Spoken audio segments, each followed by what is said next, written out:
32 wara hariya 32 ababirigi bashyizeho indangamuntu zirimo amoko. Nta ndangamuntu zabaga mu Rwanda, ariko 32 bashyizeho indangamuntu zirimo amoko. Noneho bakagena ko umuturage utunze inka zirenga 10 abaye umututsi, ndetse n'ufite uburebure bwa metero 1 na santimetero 80 nawe akaba umututsi. Izo kriteriya z'amafuti baba arizo bashingiraho mu kugena ziriya ndangamuntu banditsemo amoko. Washoboraga no gusanga n'abana bava indimwe, umwe yahawe indangamuntu ko ari umuhutu bitewe n'uko adatunze inka ziri hejuru y'10, cyangwa afite uburebure muri munsi ya metero 1 na santimetero 80, wakagirwa umuhutu, ufite ibirenzeho wakagirwa umututsi, kandi nyamara bahuje ababyeyi. Turaganira ni ibintu by'ingenzi byerekana amateka yaranze u Rwanda, ariko twibanda ku buryo ubumwe bw'abanyarwanda bwashenywe, uburyo ingengabitekerezo ya jenoside yinjijwe mu mateka y'u Rwanda. Mfungura itorero naberetse uko ubuyobozi bw'u Rwanda bw'umuco gakondo bwari bwubakiye ku mwami, umuyobozi w'ikirenga w'igihugu icyo gihe, n'indangagaciro zarangaga ubuyobozi n'imiterere y'abanyarwanda. Ibyo rero nibyo abakoroni bashenye, ari byo tugiye kureba mu buryo bwihuse.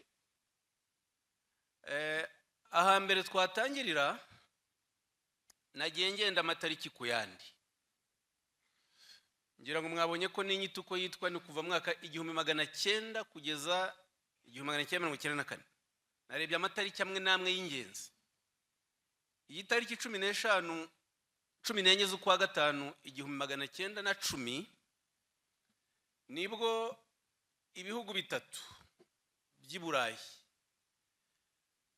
Ububirigi, Ubwongereza n'Ubudage, bafashe icyemezo cyo kugabanya intara z'u Rwanda hashingiwe ku nama yari yabereye mu Budage mu mwaka w'1885. Noneho ibi bihugu byemeje ko bitatu, Ubwongereza, Ubudage n'Ububirigi, bemeza yuko Ububirigi buzayobora u Rwanda, buzabukoroniza busimbuye Ubudage. Hanyuma icyemezo kibi cyafashwe, kuko nacyo kiri mu gutanya umwe bw'abanyarwanda ndetse n'ubu bitugiraho ingaruka. Icyemezo kibi cyafashwe nuko intara z'u Rwanda zagabanyijwe. Hari intara u Rwanda rwari rufite zari kuri zimwe bazishyize kuri Kongo, ni intara za Rucuru, Masisi, Fizi n'ahandi. Izindi ntara za Bufumbira zishyirwa kuri Uganda. Ibyo byateye ingaruka yuko igice kinini cy'u Rwanda, intara batwaye ziruta u Rwanda dufite ubu ngubu. Izo ntara ziruta iki gihugu. Zari z'u Rwanda zaraguwe n'abami bazishyira ku bihugu by'amahanga, kuri Kongo n'Ubugande. Urumva icyo ni icyemezo gikomeye cyo gutanya abanyarwanda, kuko abanyarwanda bari mu izo ntara za Masisi, Rucuru, Fizi, ubwo ni muri hafi ya za Bukavu na Goma, zahawe Kongo kandi zari zituwe n'abanyarwanda. Abaturage bari batuye mu izo ntara barakomeje bavuga ikinyarwanda kuko rwa rurimi rwabo. Ingaruka rero bitera ubu ngubu ariyo mpamvu nahahereye, ngira ngo murabona ko nko mu burasirazuba bwa Kongo ifata bamwe muri abo baturage nk'aho atari abayo, ahubwo ari abanyarwanda, ikabita abanyarwanda nyamara ari abanyekongo. Icyo rero nicyo cyemezo cya mbere kibi cyafashwe n'abazungu, kuko iyi ntara zitambura u Rwanda ubu ngubu ruba rufite intara zarwo, ndetse n'ibibazo by'akarengane byo kwicwa by'ingengabitekerezo y'urwango biri mu burasirazuba bwa Kongo iki gihe ntabwo byagombye kuba bihari iyo hadafatwa kiriya cyemezo. Ngira ngo murabona ko abazungu gutangira gutanya u Rwanda babitangiye kera. Ikindi cyemezo, kwemeza ibigize umuco nyarwanda nk'imihango ya gipagani.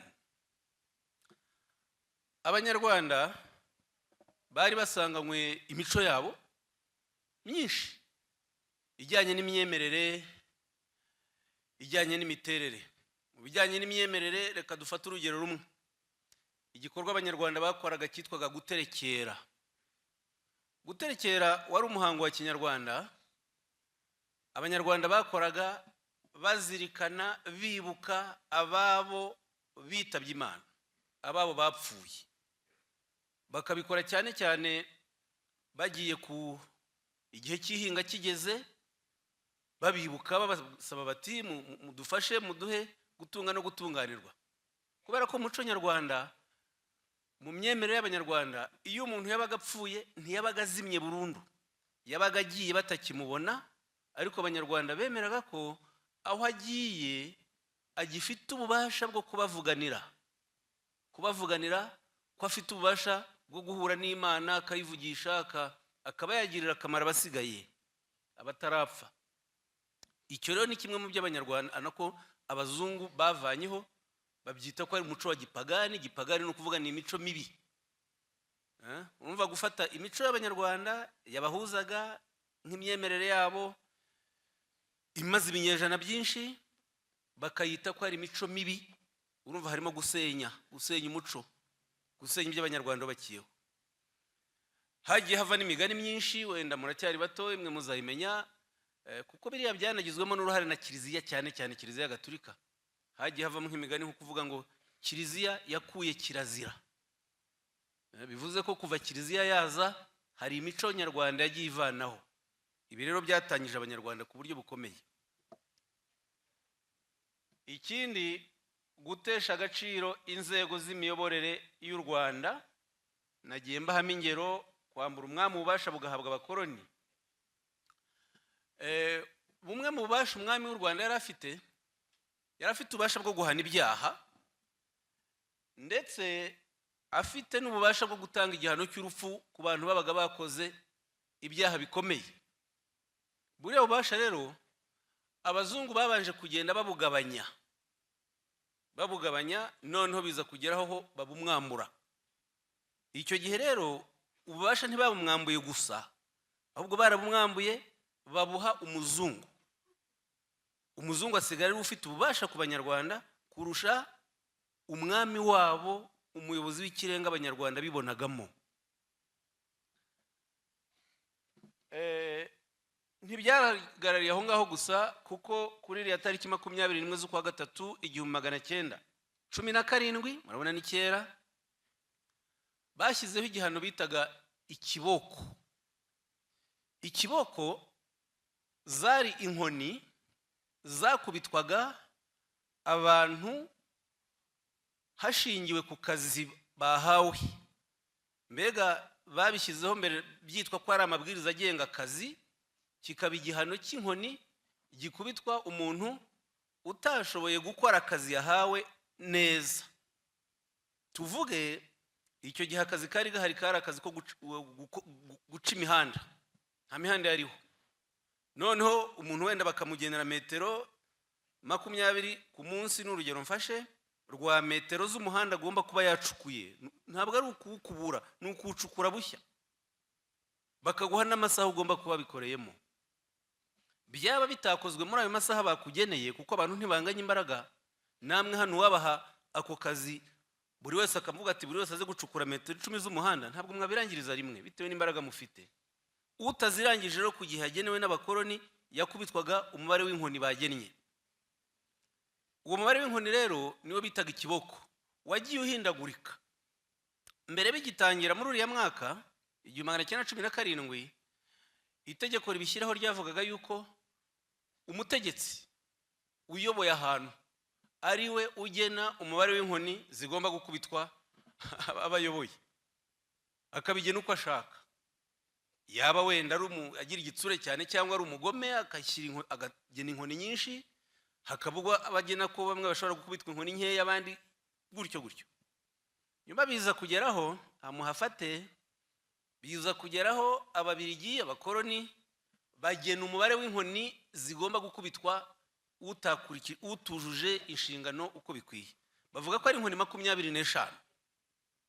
Murahumva? nkamwe bakakuryamisha ugakubitwa inkoni 25 ku kibuno, ubwo urumva haguruka ukagenda muri 25. noneho biza gusubirwamo barazigabanya bagira 12, biza kongera gusubirwamo kubera ko babonaga ko bikabije, za 12 barazigabanya bagira 8. noneho biza kurangira inkoni bazigize enye. izo nkoni enye rero Rudahigwa yakomeje kubinginga, ni wari umwami w'u Rwanda icyo gihe, turaza kubibona mu mwanya. abakoroni baza kwemera igihano kukivanaho mu mwaka w'1951. kiriya rero nicyo bitaga ikiboko. izi nkoni z'ikiboko reka nongereho ikindi turi bunabibone. abayoboraga kuzikubita abenshi babaga ari abatutsi, kuko abatutsi nibo bashyize mu mashuri bariga bagakorana n'abakoroni. noneho rero izo nkoni zagenwe n'abazungu kubera ko ari abakozi babo b'abatutsi bazikubitaga abaturage, ibyo byaje kwitirirwa ko ari abatutsi bose bakandamije abahutu by'umwihariko. bivuze ko abashatse kwinjiza irondabwoko mu Rwanda barivanye ku bakoroni barigereka ku batutsi. nabyo turi bubibone, ariko icyo nagira ngo nkivuge kuko iki cyitwa ikiboko, wenda no kuri social media muzajya mubona babyandika bavuga ngo abatutsi bakandamije abahutu. ntabwo ari byo. uwakandamije abanyarwanda b'ibyiciro byose, baba abatutsi, abahutu n'abatwa, ni umukoroni. ahubwo ikibazo nuko abategetsi bayoboye u Rwanda mu cyiswe ubwigenge ntabwo bigeze bavanaho aka karengane kari karazanywe n'abakoroni. iyo bavanaho akarengane bagashyiraho ukureshya ku banyarwanda bose, uburenganzira bungana ku banyarwanda bose, nta kibazo kiba cyarabaye mu Rwanda. na hano twicaye ku Gisozi ntabwo aya mazu aba ahari, kuko aya mazu abayeho kubera ko habayeho jenoside. jenoside rero yaturutse kuri iriya rondabwoko.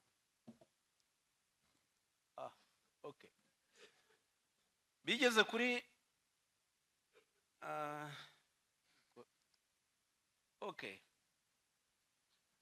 abazungu ikindi bakoze, bashyizeho inkiko z'abazungu n'inkiko z'abanyarwanda mu buryo bwo gutanga ubucamanza. aha rero mu inkiko z'abazungu ni inkiko zaciraga imanza abazungu bonyine. ziriya nkiko zaciraga imanza abazungu bonyine. abazungu bari benshi, nta munyarwanda wabaga ari muri urwo rukiko, nta munyarwanda wemererwaga kuba umucamanza mu rukiko rucira imanza abazungu.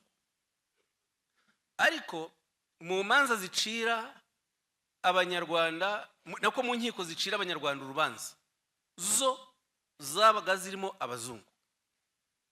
urukiko rukomeye icyo gihe rwari urukiko nk'uru twakwita urukiko rw'ikirenga. urukiko rwari rukomeye icyo gihe rwari urukiko rw'ibwami, niko rwitwaga. ubundi urukiko rw'ibwami rwayoborwaga n'umwami kugira ngo atange ubutabera ku banyarwanda bose, kandi ku buryo butarobanura, butarenganya. urukiko rw'ibwami abazungu ntibavanyemo umwami, ariko bagennye yuko umuyobozi mukuru w'umukoroni mu Rwanda nawe aba umucamanza mu rukiko rw'ibwami. uwo muyobozi bamwitaga rezida w'umubirigi, akaba umucamanza mu rukiko rw'ibwami, urukiko rukuru rw'ikirenga. noneho urukiko rwari rukurikiye rwari urukiko bitaga urw'intara. urukiko rw'intara uwaruyoboraga ubundi yari umunyarwanda, ariko bamuvanyeho bagena yuko umuyobozi mukuru w'umubirigi wa wundi witwa rezida ariwe azajya aba umucamanza mu rukiko rw'intara kandi akaruyobora. hanyuma urukiko rwakurikiraga rwa gatatu rwari urukiko bitaga urwa teritwari. teritwari twayita nka district y'ubu ngubu. district rero yayoborwaga n'uwo bitaga administrateur. iteka administrateur nabwo yabaga ari umuzungu. administrateur rero nawe niwe bahaye ububasha bwo kuyobora urukiko rwa teritwari. murumva ko inkiko zikomeye zivanywe mu bubasha bw'abanyarwanda zihawe abazungu. kandi nongere mbisubiremo, mwe nanabivuze, inkiko bazicamo ibyiciro bibiri, izigenewe abazungu n'izigenewe abanyarwanda. noneho iz'abanyarwanda abazungu bakazijyamo bakanaziyobora amaze kubisobanura, ariko izigenewe abazungu ntihagire umunyarwanda ujyamo. icya kabiri, nuko muri ziriya nkiko abazungu ntabwo bumvaga ikinyarwanda, abazungu bakoreshaga igifaransa, kandi bakajya mu manza zicira imanza abanyarwanda bakanafata ibyemezo mu rurimi batumvise. Bakoreshaga iki rero? Bajyanaga abo bitaga abasemuzi, ni ukuvuga umuntu ubafasha, umunyarwanda ubafasha kujya abasobanurira ibivuzwe. Abasemuzi rero babavanaga mu barimu, mu bakozi ba za paruwasi n'abakozi deja b'abakoloni, bakaba ari babasobanurira. Ariko akenshi abakoloni babaga bafite urubanza uko baza gushaka kuruca, bakanabwira wa musemuzi uko icyemezo kiza kigomba kuba kimeze. Umusemuzi rero yasemuraga akurikije uko abazungu babyifuza. Abaturage baba banavuze uko bo babyumva, umusemuzi akabwira abaturage ko bagomba guhindura inyito nk'uko umuzungu abishaka. Mwumve bivanze, abazungu bivanze mu butabera, bariho baratanya abanyarwanda. Ibi byose ndagenda mbereka ibi byemezo ko bagiye babifata. Iyo mu gihugu hatakira ubutabera kuri bose, icyo gihe n'ubumwe ntabwo buba buhari. Kandi nyero muriho murabyumva yuko nta ruhare na rumwe abanyarwanda babifitemo, uruhare ni abakoloni bariho babikora.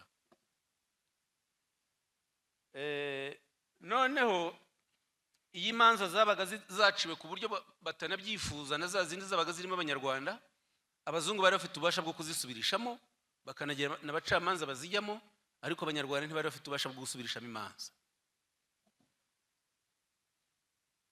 Hakozwe rero ikindi gikorwa cyo gutanya abana mu mashuri. Hariya ku itariki 11 z'ukwa karindwi 1929, abakoloni babyumvikanyeho n'abamisiyoneri b'abapadiri ba Kiliziya Gatolika, bemeje yuko bagomba gutangira kwigisha abana b'abanyarwanda bamwe bazajya babafasha mu mirimo ya leta. Noneho abapadiri, by'umwihariko Musenyeri Classe niwe wari umuyobozi wa Kiliziya Gatolika mu Rwanda, yitwaga Leon Classe,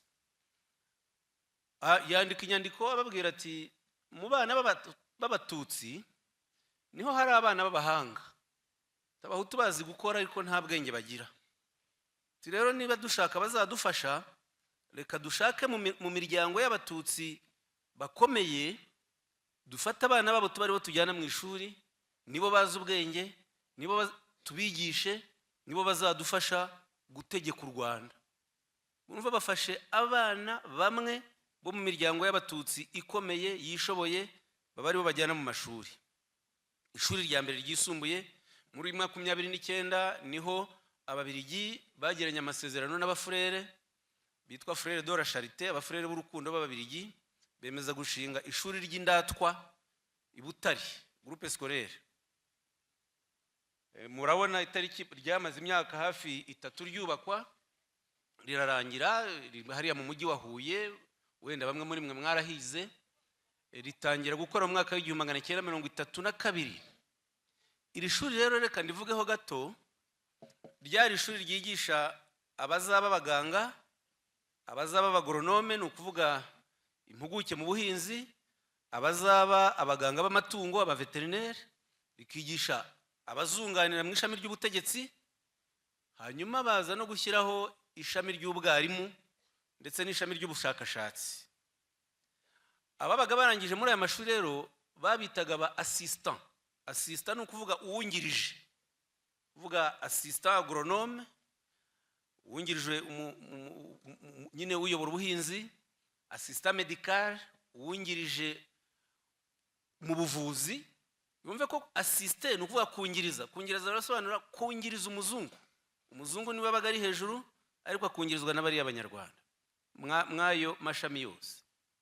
Abo bana rero bafataga 50% b'abarundi na 50% b'abanyarwanda. Iyo babaga barangije muri ayo mashuri, nibo babaga nyine abungiriza b'abakoloni mu mirimo yose y'igihugu, bakajya bashyira mu bikorwa amabwiriza bahawe n'abakoloni. Yewe hanigaga abana bakeya, hanigaga abana bake kuko mbahaye urugero.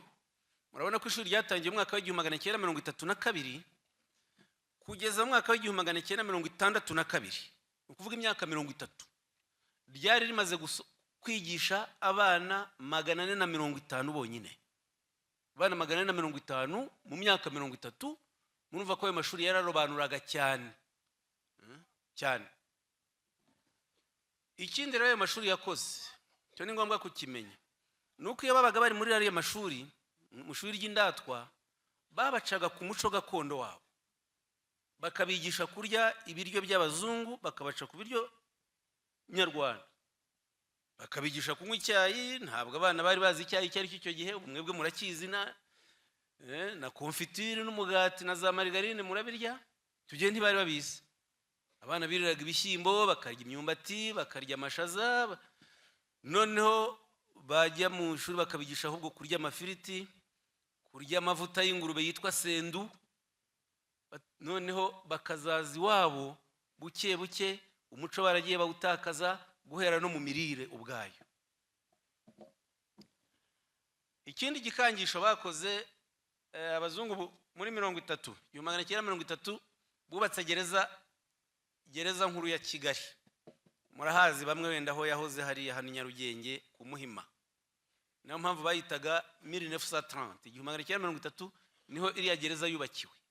Gereza rero abazungu bayubatse mu buryo bwo nk'igikoresho cy'igikangisho ku banyarwanda, kugira ngo bereke abanyarwanda ko umunyarwanda utazajya yubahiriza amabwiriza y'abazungu n'amategeko yabo azajya afungwa. Gufungwa ntibyari bizwi mu muco nyarwanda, gufungwa ntibyabagaho. Noneho kujya gufungirana abantu rero kubera yuko hari ibikorwa batakoze uko abazungu babyifuza, murumva nacyo ni igikoresho cy'iterabwoba, igikoresho cyo gukandamiza abanyarwanda, ni igikoresho cyo kubacamo ibice. Umwami Musinga icyo gihe niwe wayoboraga u Rwanda, biriya byose zini ingero nkeya nafashe, yarabyanze, yagiye abirwanya kuko yabonye yuko ari uburyo bwo gutanya abanyarwanda ku buryo bukomeye. Noneho abazungu baza gusanga batazagera kuri gahunda zabo uko babyifuza. Igihe umwami agihari, bafata icyemezo cyo kumuca, bamuvana ku buyobozi, babanza kumujyana mu karere ka Nyamasheke Ishangi, hanyuma baza kugeraho bamucira, baramujugunya, bamujyana muri Kongo ahitwa Imoba, hanyuma aza no kuba ariho yitabira Imana mu mwaka wa 1945. Icyo gikorwa rero cyo gufata umwami w'u Rwanda bakamujugunya mu mahanga, murumva ni uguca igihugu mu amaboko, ni uguca abanyarwanda mu ibice, ni ukubambura ubuyobozi bwabo ku buryo bwose, ku buryo buhagije. Abazungu rero bamaze kwirukana Musinga, bimitse bashyizeho umuhungu we Mutara wa gatatu Rudahigwa. Noneho Rudahigwa kuko yabonye ko bari bamaze kwirukana se bamujyanye mu mahanga, we yafashe uburyo bwo kugira ngo akorane n'abakoloni, ariko azanakomeze ashaka uko yagarura impinduka, kuko yabonye ko nawe nadakorana n'abakoloni nawe bazamugira nk'uko bari bagize umubyeyi we. Rudahigwa rero yiyemeza gukorana n'abakoloni, yewe aranabatizwa, hanyuma n'igihugu aza gutangaza yuko agituye Kristo umwami. Kuvuga ko igihugu agituye Kristo umwami bwari nk'uburyo bwo kugira ngo ashimisha abazungu, abereke ko akorana nabo, nubwo we yaragitsimbaraye ku muco nyarwanda no kureba uko yazagarura ubumwe bw'abanyarwanda, ariko muri iyo mikoranire n'abazungu. Iyi myaka 1950, 1954, Rudahigwa yatangiye buhoro buhoro kureba uko yavanaho ibyemezo bimwe na bimwe byasenyaga ubumwe bw'abanyarwanda. Urugero ni ikiboko, nakibabwiye. Rudahigwa yagerageje kumvisha abazungu ko ikiboko ari igihano kibi kandi gikandamiza, ko gikwiye kuvaho. Buhoro buhoro nibwo abazungu bagiye umubare w'inkoni bawugabanya, nabibabwiye, hanyuma biza kugeraho ikiboko bakivanaho mwaka wa 1954. Rudahigwa kandi yatangiye n'izindi reforme, zirimo izo gushyiraho ikigega yari yarise Fond Mutara. Ikigega cyishyuriraga abana b'abanyarwanda b'abahanga bavuye mu byiciro byose, babaga batashoboye kwinjira muri groupe scolaire, cyangwa se n'ababaga barangije mu mashuri yisumbuye bakeneye kujya muri kaminuza. icyo kigega cyitwa Fonds Mutara kikishyurira abana b'abahanga bagashobora kujya kwiga mu mahanga muri Kongo no mu Bubiligi bakigayo kaminuza kandi hatabayeho kurobanura amoko n'ibindi. Hari umwaka rero ukomeye, uriya mwaka w'1957, 1957 ku itariki 22 z'ukwa kabiri nibwo hari abanyarwanda bishyize hamwe. Nibagiye kubabwira yuko zimwe mu nzego zayoboraga u Rwanda harimo urwego bitaga inama nkuru y'igihugu. Inama nkuru y'igihugu tugereranyije nk'iki gihe baba ari nk'abadepite, ni nk'inteko ishinga amategeko. Inama nkuru y'igihugu rero yakoreraga ibwami, ikaba rwari urwego rukomeye rw'igihugu rwafataga ibyemezo bya politike, rwarebaga gahunda z'igihugu, ariko Ababiligi nk'uko nabivuze bari baragiye izo nzego bazicamo intege.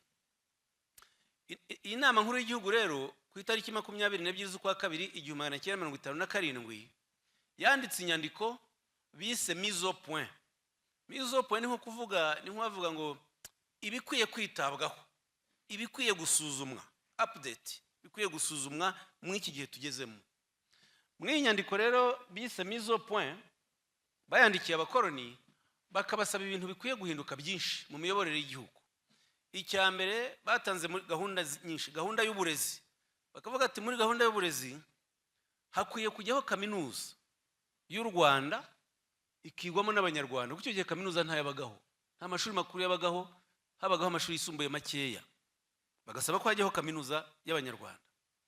Icya kabiri birebana n'imiyoborere y'igihugu, bagasaba yuko ubukoroni bukwiye guhagarara, imiyoborere y'igihugu, inzego z'imiyoborere y'igihugu zikinjirwamo n'abanyarwanda kandi zikayoborwa n'abanyarwanda, kuko abanyarwanda bafite abize kandi bashobora kuyobora igihugu neza.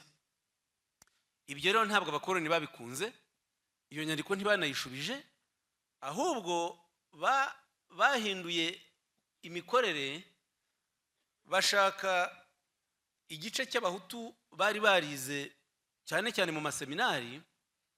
Abakoroni bashyira hamwe abo bahutu bayobowe na Kayibanda, barabubwira bati abatutsi bariho barashaka bafite gahunda yo kubagirira nabi, bafite gahunda yo kwirukana twebwe Ababiligi, kandi twebwe Ababiligi turashaka kurengera abahutu.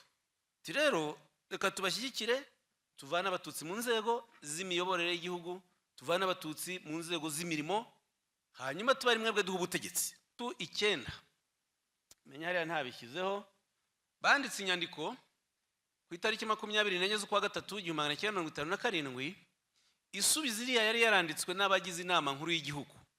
Kandi abagize inama nkuru y'igihugu ntabwo bari abatutsi gusa, harimo abatutsi, yego nibo bari benshi, ariko n'abahutu barimo. Noneho rero iyi nyandiko yanditswe n'abahutu 9 izwi ku izina ryitwa Manifeste y'Abahutu, bayihaye inyito ivuga ngo inyandiko ku mibanire irebana n'ikibazo cy'amoko mu Rwanda. Ziri mu Gifaransa, ni igihe babihinduye mu Kinyarwanda. Iyi nyandiko rero yo yaje ivuga iki? Yaje ivuga ibintu bibiri. Icya mbere ko ubukoroni ntacyo butwaye, ko ubukoroni ntacyo butwaye, ko ubukoroni ari bwiza, ko Ababiligi bagomba gukomeza guhama mu Rwanda, bagakomeza gukoroniza igihugu uko babishaka. Icya kabiri, iyo nyandiko ikavuga ko mu Rwanda hari akarengane kakorewe abahutu, kandi ko ako karengane kakozwe n'abatutsi. Ariyo mpamvu no mu nyito bavuga ngo ni ikibazo cy'amoko.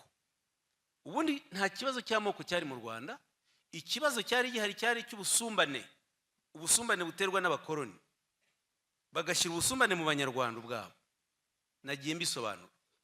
Urumva rero iyi nyandiko y'abahutu 9 iyo ije irwanya yanditswe n'abagize inama nkuru y'igihugu, isaba yuko ubukoroni buhamaho ngaho, kandi abahutu bakaba ari bo bashyirwa ku butegetsi bagasimbura abatutsi.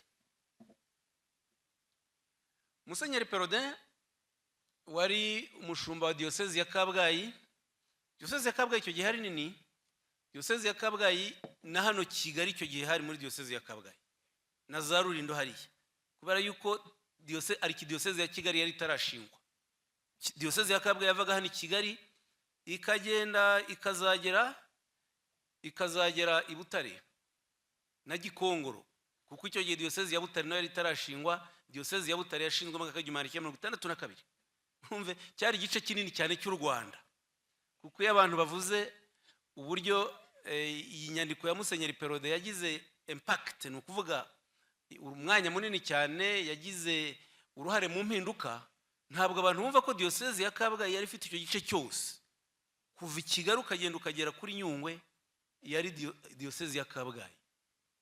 Iyi baruwa rero yanditse ku itariki 11 z'ukwa 2/59 yasubiyemo neza neza nk'ibyavugaga muri manifesto y'abahutu, ivuga yuko abahutu bakandamijwe n'abatutsi, ko abakoloni nta kibazo bafite, ko rero ko kandi abatutsi ari bakeya, ko igihe kigeze kugira ngo abahutu basimbura abatutsi mu nzego z'imirimo n'ubutegetsi, ngo kugira ngo bace ako karengane. Aha bibumvishe ko ubu butegetsi bw'Ababiligi n'ubwa Kiliziya Gatulika buriho burashyira ivangura n'amacakubiri mu Banyarwanda ku buryo buremereye, bubumvisha yuko hari ikibazo cy'amoko hagati y'abahutu n'abatutsi, kandi nyamara ntabwo hariho ikibazo cy'amoko muri rusange, hariho ikibazo cy'ubusumbane bwa bamwe bwatewe n'abakoloni, bafata bamwe bakabashyira mu mashuri, abandi bakabihorera, bafata bamwe bakabashyira mu mirimo, abandi bakabihorera, kandi bashingiye ku irondabwoko. Yewe hari n'icyo nibagiwe kubabwira, menya nibagiwe kubereka ko muri 32 wara hariya muri 32 Ababiligi bashyizeho indangamuntu zirimo amoko. Nta ndangamuntu zabaga mu Rwanda, ariko muri 32 bashyizeho indangamuntu zirimo amoko. Noneho bakagena ko umuturage utunze inka zirenga 10 abaye umututsi, ndetse n'ufite uburebure bwa metero 1 na santimetero 80 nawe akaba umututsi. Izo kriteriya z'amafuti baba arizo bashingiraho mu kugena ziriya ndangamuntu banditsemo amoko. Washoboraga no gusanga n'abana bava indimwe, umwe yahawe indangamuntu ko ari umuhutu bitewe n'uko adatunze inka ziri hejuru y'10, cyangwa afite uburebure muri munsi ya metero 1 na santimetero 80, wakagirwa umuhutu, ufite ibirenzeho wakagirwa umututsi, kandi nyamara bahuje ababyeyi. Muri 58 murumva iyo ngengabitekerezo y'ivangura n'urwango yari imaze gufata. Noneho Ababiligi bagiye bakwiza inyandiko zidasinye zitwa tract, inyandiko zidasinye zigaragaza ibyo nababwiye, ko abatutsi ko barenganyije abahutu, ko igihe kigeze kugira ngo abatutsi bave mu butegetsi, noneho ubutegetsi bubone abahutu bakorane n'Ababiligi. Izo nyandiko zigakwizwa hose mu gihugu, zikanyanyagizwa, cyane cyane abize bakagenda babisoma. Hanyuma rero n'ibinyamakuru, icyo gihe hariho ibinyamakuru, hariho Imvaho, hariho Kinyamateka b'Urugana Kiliziya Gatulika. Izo nyandiko nazo zigakwizwa no mu binyamakuru bya leta n'ibinyamakuru bya Kiliziya, noneho abashobora gusoma bakagenda bazisoma. Urwo rwango rero rugenda rwinjizwa mu bantu uhereye kubize muri ubwo buryo. Rudahigwa rero yaje gutanga umwami bapfuye, avuga ko yatanze, niryo jambo rikoreshwa mu Kinyarwanda, ku itariki 25 z'ukwa 7/1959 ari Bujumbura. Noneho ubwo birumvikana ko mu Rwanda hasigaye nta muyobozi uhagarariye Abanyarwanda uhari uretse abakoloni. Urupfu rwa Rudahigwa rero rwatanze icyuho cyo kugira ngo Ababiligi bakore za mpinduka bifuzaga, kandi n'amakuru uko bigaragaza ntabwo Rudahigwa yazize urupfu rusanzwe. Amakuru yerekana yuko Ababiligi mu by'ukuri bamwishe. Ibyo nindi byasaba undi mwanya wo kubisobanura, ariko mubimufashe icyo ngicyo. Rudahigwa rero amaze gupfa, hatangiye noneho kwigisha urwango n'irondabwoko ku buryo buremereye. Parimehutu icyo gihe yari itarashingwa. Parimehutu ryari ishyaka rya Kayibanda. Icyo gihe hari ishyirahamwe ryitwaga MSM, Mouvement Social Muhutu, ni ukuvuga ngo ni ishyirahamwe riharanira imibereho myiza y'abahutu, ryayoborwaga na Kayibanda. Hakaba n'irindi shyirahamwe ryitwaga Prosoma, ryayoborwaga na Gitera. Ayo mashyirahamwe rero bayahinduye amashyaka ya politiki. Amashyaka ya politiki atangiye yatangiranye gahunda icyo mugifate rwose. Amashyaka ya mbere ya politike mu Rwanda yatangiranye gahunda y'irondabwoko riremereye cyane. Irondabwoko rivuga ko igihugu ari icya Gahutu kandi ko aprosoma ndetse na Parmehutu bagomba guharanira kurenganura umuhutu. Iyi tariki ya 27 z'ukwa 9 1959 habaye ibintu bibi kandi bikomeye. Icya mbere nibwo Kayibanda yatangaje ko ashinze ishyaka rya politike ryitwa Parmehutu rije kurenganura abahutu.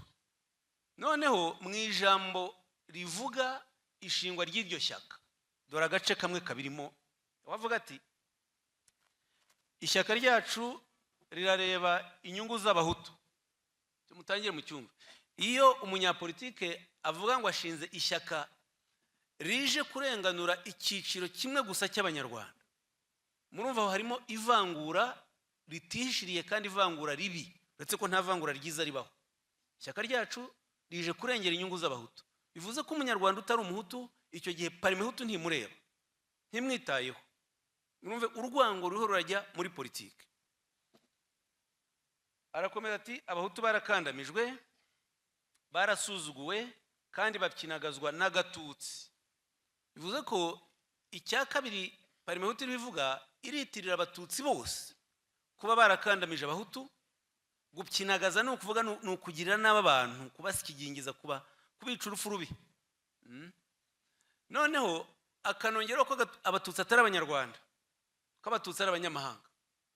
Mwumve ko abatutsi ni abanyarwanda ariko nyamara Parmehutu yaratangaza ko abatutsi si abanyarwanda. Mwumva harimo ibintu bitatu bikomeye. Icya mbere ko igihugu ari icy'abahutu, icya kabiri ko abatutsi bose bakandamije abahutu, icya gatatu ko abatutsi atari abanyamahanga, atari abanyarwanda ahubwo ari abanyamahanga. Murumva icyo twita gusenya ubumwe bw'abanyarwanda aho birimo mu buryo buremereye kandi bwinshi. Kayibanda arakomeza ati tugomba kuba urumuri rwa rubanda nyamwinshi, tugomba gusubiza igihugu bene cyo, igihugu ni icy'abahutu. Iyi nteruro dushatse dushobora n'iki kiganiro kugihagarikira hano mukajya gusura urwibutso. Iriya nteruro ya nyuma ngo igihugu ni icy'abahutu irimo ingengabitekerezo yose yagejeje yatumye abatutsi bo mu Rwanda habaho gahunda yo kubica no kubarimbura, kuko niyo ngengabitekerezo yashingiweho yo kuvuga ko igihugu ari icy'abahutu. Byigishwa abantu bose, byigishwa abaturage, bikigishwa bamwebwe urubyiruko mu mashuri, abana bagakura bazi ko igihugu ari icya bamwe gusa atari icy'abanyarwanda bose. Abanyapolitike bakigisha uwo murongo, bakigisha iyo gahunda ko igihugu ari icy'abahutu. Aha niho u Rwanda rwapfiriye ku buryo bukomeye.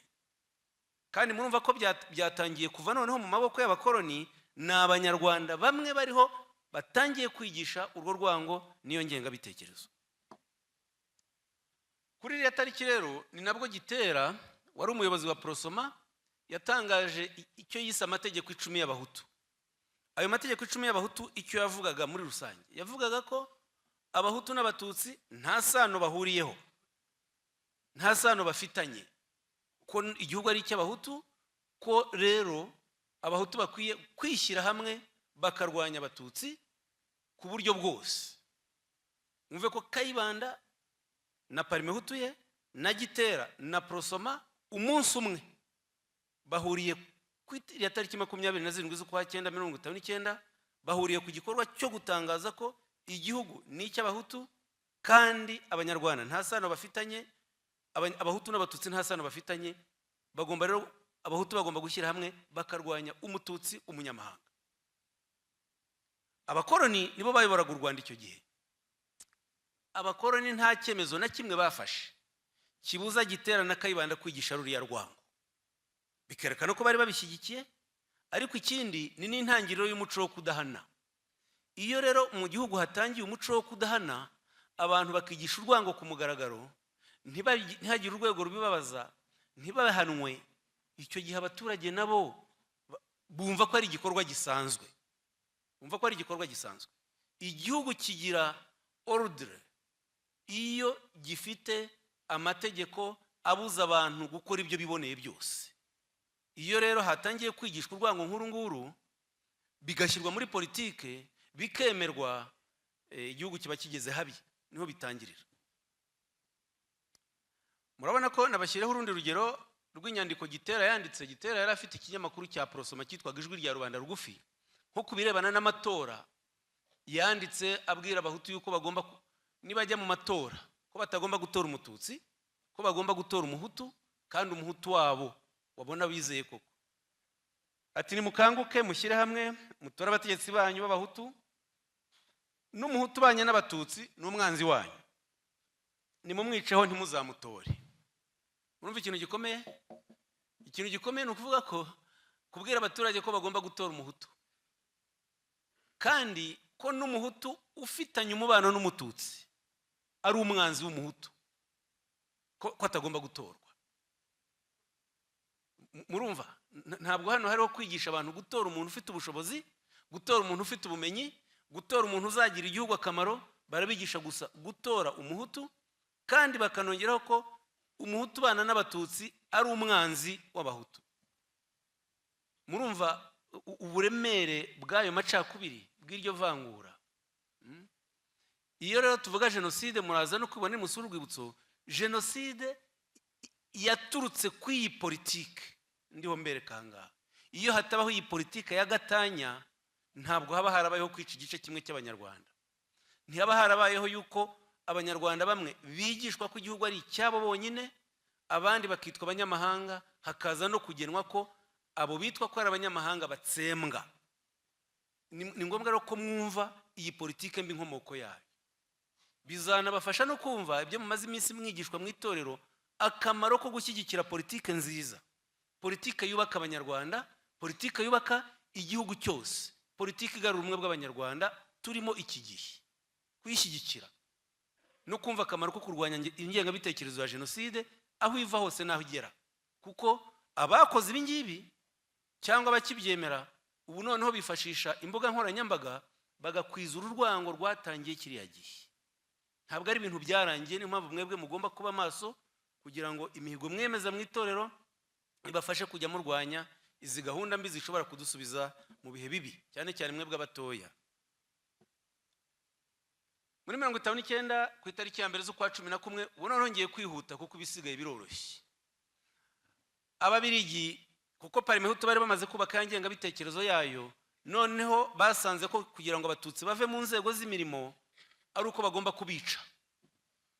Batangira igikorwa cyo kubica ku itariki ya mbere z'ukwa 11, 1959, banohereza umusirikare mukuru wari ufite ipeti rya kapiteni w'umubirigi Girogiste, ava muri Kongo aho yabaga, banamuha n'umwungirije Major Mariere, baza mu Rwanda kugira ngo bavane abatutsi mu nzego bashyireho abahutu. Bitangira bakora ubwicanyi, banatwikira abatutsi, bashyiraho noneho na porogaramu politike. Iyi porogaramu politike yashyizeho ku itariki 17 z'ukwa 11, 1959. Dore ibintu yavugaga ko mu butegetsi bw'ibwami abatutsi bakwiye kuvamo. Bakavuga ko mu butegetsi bw'igihugu hagomba gushyirwaho abakozi b'abahutu bagasimbura abatutsi. Bakavuga ko mu nkiko zo mu gihugu hakwiye gushyirwaho abacamanza b'abahutu bagasimbura abatutsi. No mu bijyanye n'imiturire bakavuga ko hakwiye gushyirwaho igice gituwe n'abatutsi, ariko bitavuzwe ku mugaragaro ngo binashyirwe mu itegeko. Murumva uburyo ari ibintu bikomeye. Ikindi ntanababwiye nuko ku itariki 13 z'ukwa 9, umuntu yanabyongeramo, 13 z'ukwa 9, 1959, Kayibanda wari umuyobozi wari perezida wa Parmehutu yandikiye umuryango w'abibumbye awubwira yuko abahutu n'abatutsi ntacyo bapfana, ko bakwiye kugabanywa, bamwe bakajya mu gice kimwe abandi bakajya mu kindi, nkuko mu Bubiligi hari igice kimwe gituwe n'abitwa Bawaro n'ikindi gituwe n'Abaframa. Abyandika ku itariki 13 z'ukwa 9, 1959, abyandikira umuryango w'abibumbye. Hanyuma ibyo murabona ko banabishyize muri porogaramu politike ya Parmehutu.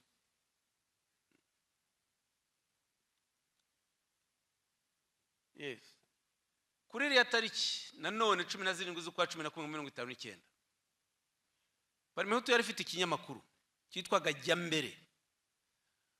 Nibwo murabona yuko bamaze kwerekana ko abatutsi bagomba kuvanwa mu nzego zose. Ibyo bigiye muri programme politique ya Parmehutu. Noneho ikinyamakuru cya Parmehutu cyo kinandikwa ko abatutsi badakwiye gukomeza guturana n'abahutu, ko niba bikomeje gutyo ko abatutsi bazatsembwa. Ijambo gutsemba, genocide, niyo ngiyo riranditswe n'ikinyamakuru cy'ishyaka ryitwa Parmehutu. Murabona ko ibyabaye muri 1994 bifite inkomoko ya kera. Gutsemba, dore inkomoko muri 1959 mu kinyamakuru cy'ishyaka rya politiki.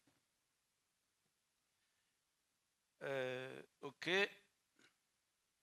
Noneho iri shyaka rya Parmehutu ryaje guhabwa ubutegetsi muri 1962 mu bwigenge, ikiswe ubwigenge muri 1962.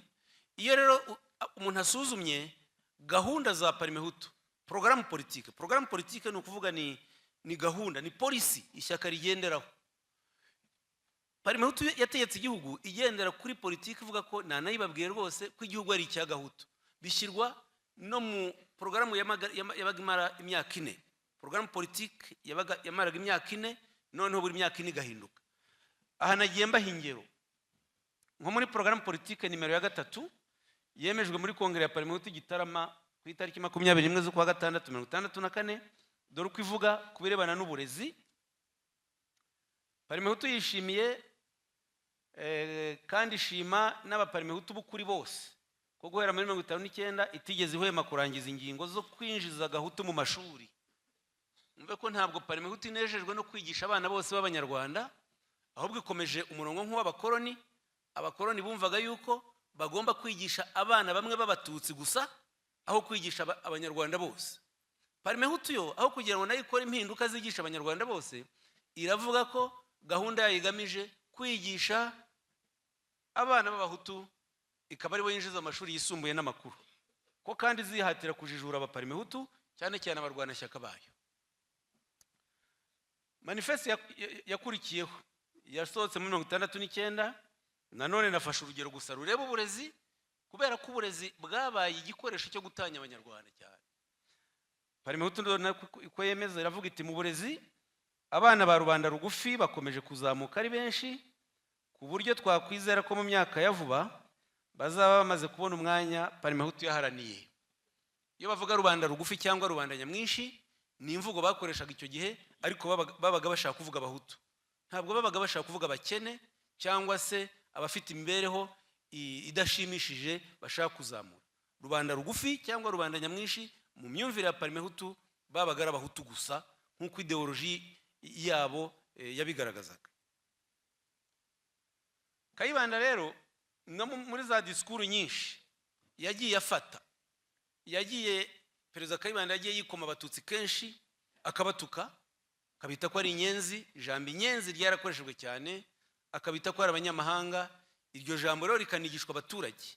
Umve ko kubita inyenzi ni ukubambura ubumuntu, kuko abatutsi atari abantu ahubwo ari nk'udusimba tw'inyenzi. Kandi rero kwica inyenzi ubwo ni ukuba kuzishe abagize neza, kuko yikiza igisimba kandi kidafite akamaro. Inyenzi zirangiza. Bishyirwa rero iyi politika y'irondabwoko ivuga ko igihugu ari icya Gahutu, yashyizwe no mu nzego z'abahanzi, abanyamakuru. Parmehutu yashinze itorero korali ryitwaga Abanyuramatwi. Bari abantu baririmba neza, bize kuririmba, babyiga mu seminari, bagahimba n'indirimbo zigaragaza ko igihugu ari icya Gahutu. Hanabahaye urugero rumwe rwitwaga Turatsinze. Ivuga iki? Dore Turatsinze nk'uko ivuga ngo Gahutu aho uri hose vuza impundu, impaka zirashize, u Rwanda rubonye bene rwo, Gahutu ganza nta mpaka, u Rwanda n'urwawe, ganza Repubulika na perezida wayo, turatsinze gaye. Umva iki gitero cyonyine abana nkamwe mukabyiga mu mashuri kuva amashuri abanza, ko igihugu ari icya Gahutu, ko u Rwanda ari urwabo. Umwana agakura aziko niba ari umuhutu u Rwanda n'urwe, niba ari umututsi u Rwanda surwe. Ibyo rero murumva iyo bigiye mu bana batoya, mu rubyiruko, uko bakuze bakura ari ibyo bazi, bikazagenda bigakora ishyano iyo bamaze gukura. Hakurikiyeho rero kuvana abatutsi mu kazi, ibyo nanabiberetse. Ariko muri 1960 wa Mubirigi Logis yasohoye itegeko rishyiraho inama y'igihugu nshya igizwe n'abantu 48, ashinga Kayibanda wari perezida wa Parmehutu gushyiraho guverinoma ya mbere. Guverinoma ya mbere yashyizwe muri 60 yari igizwe n'abazungu 10 n'abanyarwanda 10. Ministre yaba ari umuzungu, umunyamabanga wa leta umwungirije akaba ari umunyarwanda, cyangwa se ministre yaba ari umunyarwanda, umunyamabanga wa leta akaba ari umuzungu. Mwumve ko icyo gihe abakoloni na Parmehutu barategekaganaga, kuko no muri bari abanyarwanda nta batutsi bashyiragamo. Bo iyi myaka rero 60-62 habayeho urugomo rwinshi, kwica, gutoteza, gutwika ingo z'abatutsi, ariko cyane cyane abayoboke b'ishyaka rya UNAR, ishyaka rya UNAR yo ryaharaniraga ubwigenge barabirukana. Ubwami rero baje gutangaza ko buvuyeho ku mugaragaro ku itariki 28 z'ukwa mbere muri 61 mu cyo bise coup d'etat y'Igitarama. Mu by'ukuri icyo bise coup d'etat ni iki? Coup d'etat nuko ishyaka rya Parmehutu ndetse na Prosoma bakoreye inama Igitarama, babifashijwemo n'inzego za leta, kuko Presidence ya Repubulika niyo yatanze imodoka zijya gutwara bari abarwanashyaka hose mu gihugu bazi Igitarama. Bumvikana yuko ubwami buvuyeho, ko kandi bashyizeho perezida w'agateganyo n'inteko ishinga amategeko n'urukiko rw'ikirenga bihawe Parmehutu na Prosoma bagabana imyanya. Icyo rero bakita coup d'etat, ko Repubulika igiyeho ubwami busezerewe. Nabashyiriyeho amazina ubahaye kuba perezida w'igihugu ni Dominiko Mbonyumutwa. Inteko ishinga amategeko bashyizeho abadepite 44 babaha Gitera yayoboraga Prosoma. Guverinoma y'u Rwanda yari Kayibanda nka ministre w'intebe, none urukiko rw'ikirenga baruha witwa Isidore Nzeyimana. Ikindi rero ubu tugiye kwitotezwa noneho ryakorewe abatutsi ku buryo bugaragara mu buzima bwa buri munsi, mu buzima bwa buri munsi, kubambura imitungo yabo. Hagiyeho amabwiriza agena ko abatutsi cyane cyane impunzi ni ukuvuga abari barahunze bari imbere mu gihugu n'abari baragiye mu mahanga, ko badafite uburenganzira bwo gusubirana imitungo yabo, ndetse ko n'imiryango yabo yasigaye mu Rwanda idafite uburenganzira bwo gusaba imitungo ya bene wabo bahunze igihugu cyangwa se ababaye impunzi bari impunzi mu gihugu.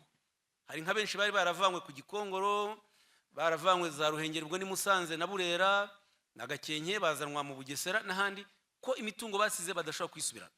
Byatangirira 61 Minisitiri w'Ubucamanza yandika amabwiriza agenewe abanditsi n'abacamanza babwira ko amasambu yatanzwe n'abategetsi b'agateganyo na ba burugumestre agahabwa abandi baturage agomba kugumanwa n'abayahawe n'abategetsi ba demokarasi. Icyo bivuga ni iki?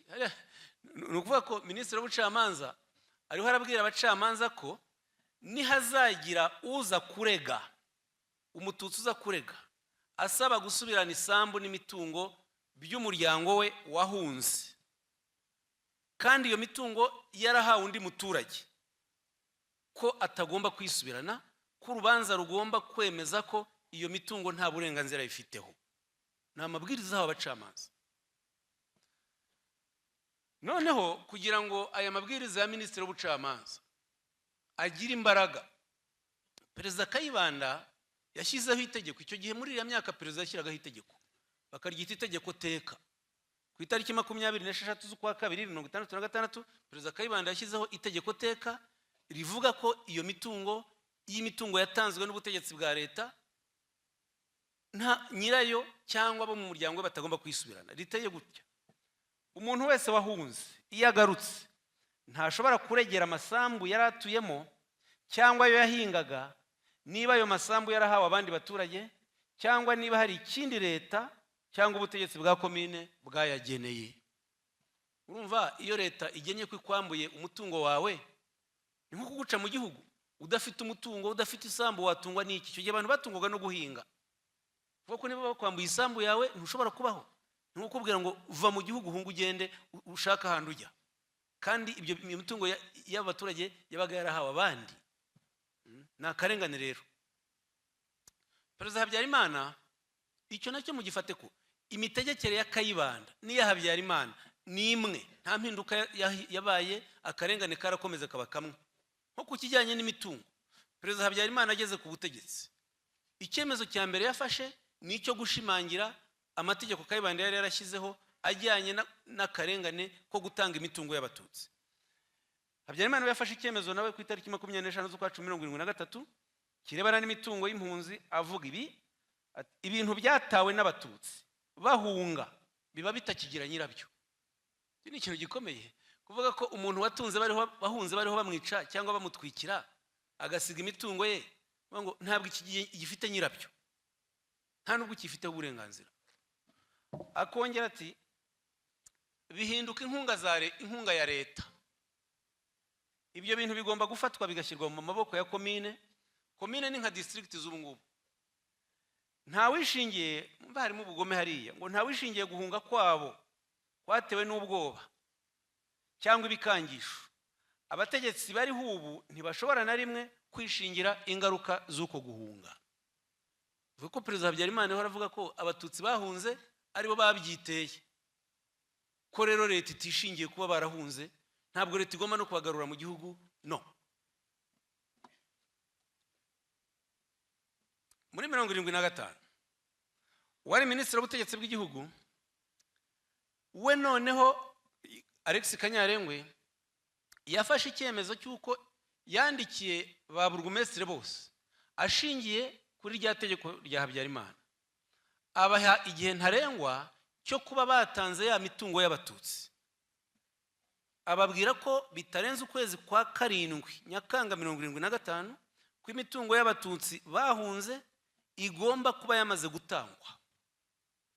Mu gihe ubu ngubu twebwe leta ishishikariza umunyarwanda wese aho ari mu mahanga gutaha mu gihugu cyangwa agafata ibyangombwa by'u Rwanda akajyaza igihe ashakiye. Ako karengane kakorwaga muri administration yose. Yabaho urugero rwari umujyanama wa prefet wa Gikongoro, ibaruwa yanditse ku itariki 15 z'ukwa 7 ayandikira prefet ku kibazo yari amaze kubona cy'umuturage w'umututsi wari warahinduye ubwoko ndetse yinjira mu ngabo z'igihugu. Dore uko conseiller uriya mujyanama yabyandikiye prefet, amubwira ati bwana prefet, mboherereje uwo muhungu witwa Kayihura mwene rya mukuru na Mukabaziga wo mu murenge wa Nkore. Uwo muhungu ngo arifuza attestation ni cya cyemezo nababwiye mu kanya kimyitwarire myiza, ngo arifuza attestation kandi akaba yarakuye urupapuro mu gisirikare ngo ndusinyeho, ariko ndanga kubera ko ari umututsi, kandi akaba kuri urwo rupapuro yari yandikishijeho ko ari umuhutu. Ndasanga rero uwo mututsi wihinduye umuhutu adakwiye kujya mu basirikare b'igihugu, bitumye no kuri attestation ntabyumva neza. Ndabasaba ko mwabisuzuma mukampa igisubizo kuri byo, ariko jewe ndabona atabikwiye, mbese abereke urwo rupapuro rwe. Muri bato ntabwo wenda iki mugisobanukiye neza, ariko reka mbivuge mu ijambo rimwe gusa. Ni umusore wari uzi ko washaka kujya mu basirikare mu ngabo z'igihugu, ariko abatutsi ntibari bemerewe kujya mu ngabo z'igihugu. Yari yarirwanyeho rero ku buryo umuntu atazi, abona icyangombwa cyanditseho ko ari umuhutu kandi atari we. Noneho ageze mu ngabo z'igihugu barabikeka, birashoboka ko hari uwamureze akabivuga, barabikeka. Noneho kugira ngo babe bizere neza ko ari umututsi cyangwa ari umuhutu, bamusubiza iwabo aho avuka. Baramubwira bati jyana iki cyemezo wazanye kuri komine uvukamo, burugumestre ndetse na prefet bagusinyire kuri umuhutu koko, hanyuma ugaruke mu ngabo z'igihugu tukwemere nk'umuntu ushobora kuba umusirikare. Umusore aragenda asubira iwabo, abanza guca kuri conseiller aramumenya, asanga atari umuhutu ahubwo ari umututsi wihinduye umuhutu. Anabyandikira prefet, aramubwira ati uwo musore ndamukoherereje, afite icyangombwa kitari cyo, nawe umwangire. Ngibyo ngubwo ubuzima abatutsi babeshejweho mw'iyo myaka yose. Ibyo kandi bigakorerwa abantu bato nkamwe. Tekereza umuntu agiye kwima uburenganzira uko nguko, aguhora gusa uko wavutse. Mwumve uko igihugu kiba kimeze. Niho rero igihugu cyacu cyari cyarageze. hagati ya 61 na 68 abatutsi bagiye bicwa ahantu hatandukanye. Ibi rwose niko bimeze, cyane cyane 62, 63. Hanyuma Habyarimana aza nako byanabaye ku butegetsi bwa Kayibanda. Ubutegetsi bwa Kayibanda buri hafi no kurangira, habaye igikorwa cyo gushishikariza urubyiruko ruri mu mashuri ibikorwa by'urugomo no kwirukana abatutsi. Babikora bavuga ngo abatutsi bongeye kuba benshi mu mashuri, ariko banashingiye ku mvururu zari Burundi. Iteka iyo habaga ikibazo i Burundi cyagiraga impact ku Rwanda. I Burundi rero muri 72 abanyeshuri b'abahutu birukanywe mu mashuri, bamwe baranabica. Noneho mu Rwanda bazana ibikorwa bivuga ngo bakwiye guhorera abahutu b'i Burundi birukanywe mu mashuri. Noneho rero habaho ubukangurambaga mu mashuri yo mu Rwanda kuvuga ngo no mu mashuri yo mu Rwanda abatutsi bagomba kwirukanwa, no mu nzego z'imirimo bitari mu mashuri gusa.